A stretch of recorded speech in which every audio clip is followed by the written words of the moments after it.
Alright, so what follows here is pretty much a pet project for me, which is I'm going to rather meticulously, and one might say obsessively, go over every episode of this new show, Bunny Girl. So hopefully by the time it ends, I've caught up and I've gone over every single episode in depth. Now, the reason for this, the catalyst for this grand experiment, was I was actually perusing YouTube in a fit of boredom, and I came across this video by Mother's Basement, right? Preeminent and highly successful YouTuber in the realm of anime. Now, this video is called What is Bunny Girl Actually About? And he went on to argue that Bunny Girl is this really compelling look into the psychology of adolescence. And more broadly, it's a critique of society and the way that society molds the reality around us in an almost magical fashion. And this magic is reflected in quite literal magic in Bunny Girl, which is sometimes compared to different kinds of pseudoscience. Long story short, he said basically Bunny Girl is about these mature, interesting themes, but beyond that, what he seemed to be arguing is that Bunny Girl is a really well written show. And I disagree with that statement. And throughout the course of this video, I really wasn't convinced about that fact. So, what I'm going to be doing over the next few weeks here, again, hoping to catch up with Bunny Girl by the time it ends, is go through every episode one by one and talk about my issues with it. And specifically, I'm talking about character psychology. Because I want to have this series be about something young, aspiring writers can maybe model their own writing around. And I think realistic character psychology is critical because character is, in essence, the cornerstone of all narrative, right? That's the beating heart of any good story. And for me, that's the linchpin. If the characters aren't there, then neither am I. And that's probably what has affected my enjoyment of Bunny Girl the most. And so I won't dawdle much longer. We'll get right into it. But long story short, I'm going to make a case, sort of a counter to Mother's Basement video, about why I believe, actually, that Bunny Girl is not so well written, with a specific focus on just the weaknesses of writing in the character department, right? How these characters are not realistic. So, a brief setup for those who have not seen it. It's essentially this adolescent high school drama about this one young man and the various, it just so happens, exclusively cute schoolgirls he encounters and their magical afflictions, right? The fact that each of them have something called adolescent syndrome affecting them. Sort of like a supernatural sickness of sorts that reflects some real life problem they're having. Essentially a metaphor for their qualms. It's actually been compared a lot to a similar show called Monogatari, which I'll actually compare it to at several points here. Not because I think Bunny Girl is derivative of or copying Monogatari.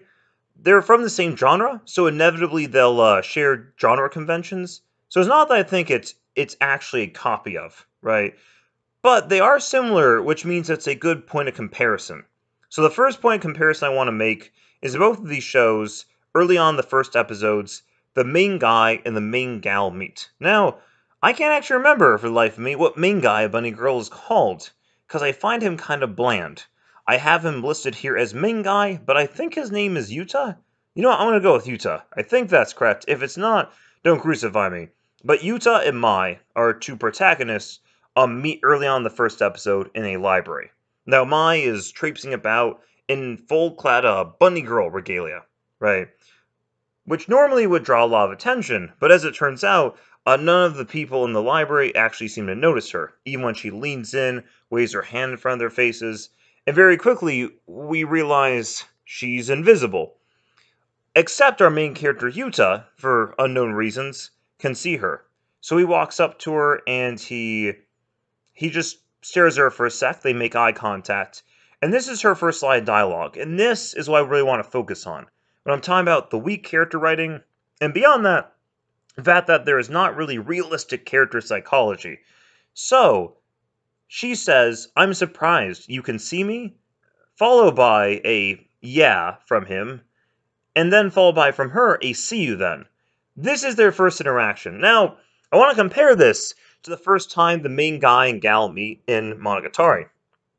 Now, the difference here is rather than discovering that the main girl is invisible. In that show, the main guy realizes that she is weightless.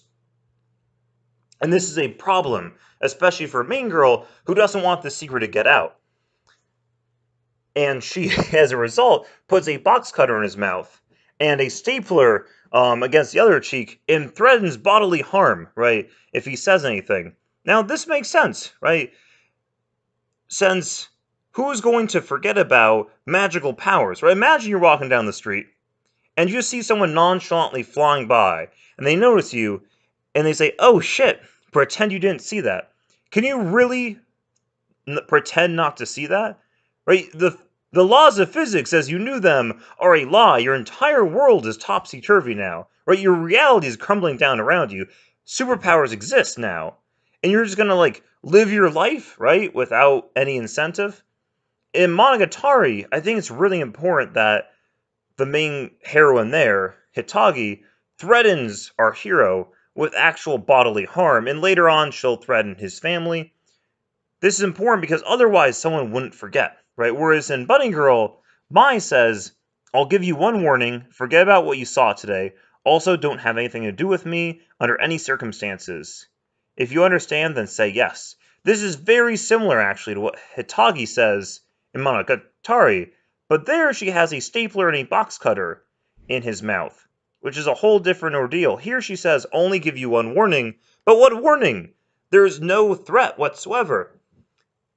And this is my problem with the characters, right? Is this a realistic, believable character? Does she expect him to forget about this all of a sudden? Right? Now you could say, sure, maybe this is a desperate cry for help. Secretly, she wants him to investigate further. And there's a very real chance of that. But this is still a very weird first interaction, especially since he just saw magical power. And he's seen them before, as we later learn. But still, his reaction is very weirdly nonchalant. And so is her reaction. She thinks she's invisible, and all of a sudden someone can see her. You think she would have something more to say than "I'm surprised you can see me," followed by a "see you then." So the fact that she doesn't threaten him at all, right? That she expects him to just live his life, forgetting that he saw some invisible bunny girl, just goes to show that they're not, it doesn't feel like they're thinking like real people. Real people would actually, when they warn someone, give them something of a threat, right? React in some fashion. This whole setup feels kind of wonky and artificial once you start thinking about it. Now, from there we go on to a scene of exposition where Yuta talks to, I think, Yuma, I believe is his name, his best friend, one of his only two, as he'll later point out. Um, and they talk about Mai, basically. It's just an exposition dump, right? He asks her about this girl, and he learns about how she's a celebrity, right? When she transferred in, everything. It's basically just a way to introduce us to her as a character. But this really weird thing happens here, and I want to talk about the cuts in the show. What the show does is it has long bouts of dialogue, characters talking for minutes on end. And a minute in dialogue time is an eternity, right? Sometimes I'll listen to a conversation in a show and it'll feel long, but it was only like 30 seconds, right? These conversations take multiple minutes, right? Sometimes in excess of like 5 minutes, which in a show, that's a lot. That's like a quarter of your whole show, basically, dedicated to a single conversation. What the show does is it breaks its conversations up a lot into different chunks. That way they don't feel as long. My problem is, though, is if your conversation isn't interesting enough or compelling enough, right, to have it all in one go, then you can shorten it. But instead, it does this cheap trick where it breaks its conversations up, sometimes in really weird ways. Now, I want to focus on the conversation here between Yuta and Yuma. So they're walking to school, right, talking about Mai. All of a sudden, Yuma's girlfriend comes up and takes him away, right? Then we get two cuts over the course of approximately like 5 seconds where we then see one cut of Yuta in class, and then another cut, just a close up of him at his desk. And then literally the next scene is him and Yuma are walking outside again in the exact same location, continuing the exact same conversation. And it's not clear if this is a later conversation that they're having, right after the girlfriend took away Yuma, or whether this is just a flashback of another part of that conversation. Long story short, it's this really weird thing where they're having this conversation, they break up the conversation, move on to the next scene, which lasts 5 seconds, and then go back to the same location having the same conversation. It's obviously a really awkward, weird, and unnecessary cut. The only reason it's there I can think of is just this really, like, ugly, heavy handed way of breaking the scene up so it feels a little less boring, so it casts the illusion that we're not just sitting there listening to them give exposition for so long. Also, it's weird because the girlfriend at the end of the first conversation, right, comes in and takes Yuma away. But we don't see her at the end of the second conversation, though it's after the second conversation that then she goes up to Utah and talks to him, right, about, don't talk to my boyfriend. Isn't it weird that they wait? Why not just have that conversation between them be one long conversation, right? Have the girlfriend take Yuma away, and then the very next scene, she confronts Yuta about how she doesn't want the two of them hanging out, right? The way they cut it is so weird and so random and so obnoxious, and the only thing I can think of is the show doesn't have confidence in its own writing, so it feels like it has to break it up, right? So it feels less tedious, less monotonous, which for me didn't really work because we're just in a long scene of exposition here, right? Now, after that, um, let's see. I'm going through my copious notes here. There's actually, so I want to point out the things I like. There's some good lines here. We got some exposition to montage, which this show does a lot of, like voiceovers, which I think are generally lazy, and I stand by that. And I think the amount of montage in here is gratuitous, but there's some cool lines. One is, but in reality, none of them are really looking for a change. He's talking about, the people in his life, but just in general, as a rule of thumb, people talk about changing a lot, wanting something new, but deep down, none of them really are looking for that, right? I think it's a good observation, actually. I like that line a lot. Um, and then he talks about how once class takes its shape, it doesn't change easily, which is very true. Like for anyone who's been to college, right? Once people like have their social groups, same with high school, right? They don't shift all that much, or at least it's difficult to go against the tide. I thought these were good observations. It's a shame though they couldn't be like more organically thrown in the conversation. That they're just a part of these montages where it's just showing, people walking, crowd shots, and just him talking about deep stuff. All right. Um, so he eventually finds Mai again on a train platform. Now, this is another problem I have. So, one, there's these really weird cuts where they'll just like randomly chop up conversations to make them seem less tedious, right? They'll chop up exposition. But another thing they do is the power of convenience is crazy. I'm not saying you can't have convenient scenarios.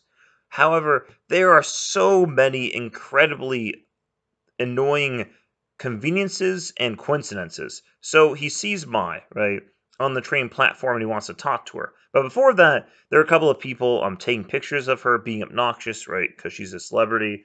And he stands in their way and kind of gets them to leave her alone. And then they start this conversation about how she hates how people won't leave her alone.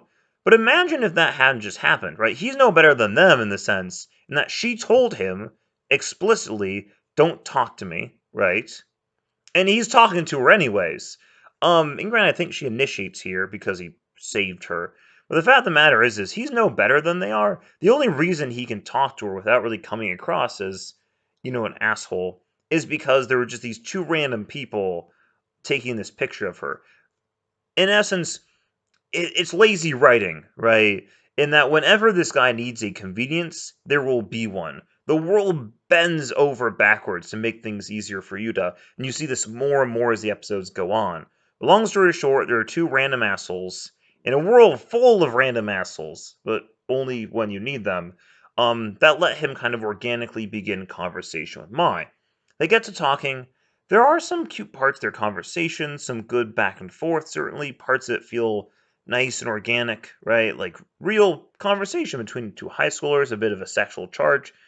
That's all fantastic. Also, one thing I want to point out, she says here in another point, this line, she doesn't mind basically if people use her as material for their fantasies.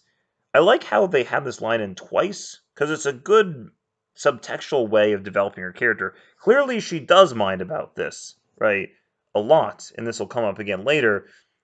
But rather than like come out and say she doesn't like it, the fact that she says she doesn't several times is a classic case of I don't know if you've heard the saying, the lady doth protest too much. The idea being, if someone says they're fine with something over and over again or really insists on something, you actually start to believe them less. So again, little good parts of dialogue in here. However, let's talk about those weird cuts, because we get some more weird cuts. So they're talking on the train, and we're hearing them talk. All of a sudden, it gives a montage, just of posters with Mai on them, right? Magazines with Mai on them, giving us the idea that she's a big celebrity. But as this is going in real time, we can still hear them talking. And then, by the time the conversation is over, they're off the train and in the station, right? Like they teleported. Because there was no amount of time. We literally get a shot of the train coming up to the station, and then a shot later of them, like, far away from the train at the turnstiles. The problem here is we can hear them talking the entire time. So basically, right, if you think about it, the shot makes no sense. They just magically teleported, right? They're on the train talking, and now suddenly they're they're in the train station. And there was not enough time for that over the course of that montage. And then the same thing happens again, right? We're having a conversation, and there's a bit of a montage, and after the montage, boop, they've teleported right again. Um,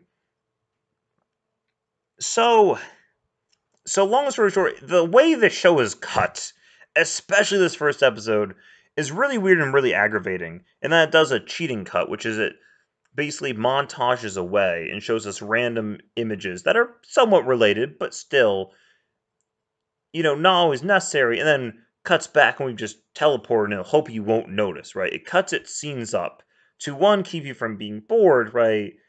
And two, so you don't notice that it cheats like crazy. Alright, so next, I'm trying to read what I actually wrote here.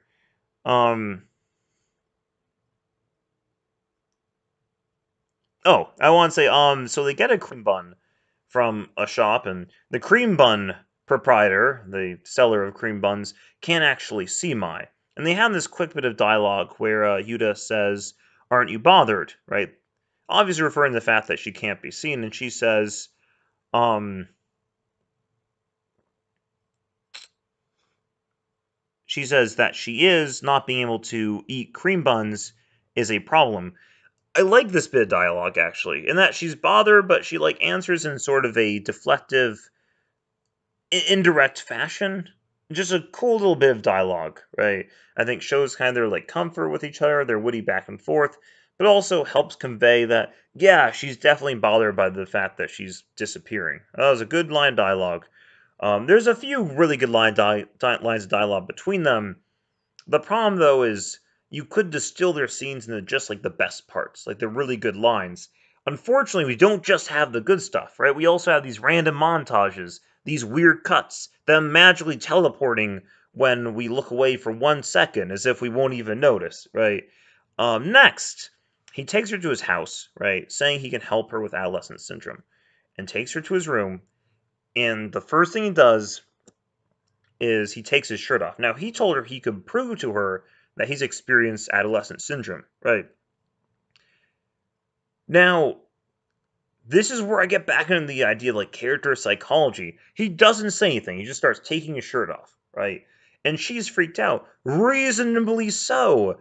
A stranger said, "Trust me, come to my house," and he starts stripping. And she's freaked out, and it's made as this whole kind of like joke, right? And she apologized for freaking out after he explains. He should have told her what the hell he's doing, right? A real person wouldn't just randomly strip. They would understand, oh, wait, I should explain what I'm doing first. But clearly, the characters do something totally out of character that makes no sense because the writer just wanted to have this moment where she freaks out and it's kind of cute, right? And again, just these examples of really lazy writing. He then explains how he's taking his shirt off to show her these scars that he got from adolescent syndrome, and he shows a picture of his sister who has cuts from supposedly adolescent syndrome. Right, she was being bullied online, and all of a sudden she started having real, actual damage, and so did he. The problem is, none of this proves adolescent syndrome. He said he would prove it to her, and she's like, okay. But think about it. Let's say, like, you you have like magic powers, right? And someone's like, "Oh yeah, I've experienced magic before." And you're like, "Okay, prove it to me." And they like show you some scars and like, "Oh, I got these scars from a magic bear." Would you believe that? Long story short, he hasn't proven shit, clearly. So the fact that she now trusts him, right? And the fact that he feels like this somehow proves it is nonsense, right? Because it just doesn't. It's just random scars that could have come from anywhere. There's no proof that these came from adolescent syndrome, right? Same with the cuts on his sister. There's no proof those came from adolescent syndrome. And so, long story short, so that's another case of what the characters do and say and believe makes no sense once you stop to think about it just a little bit, right?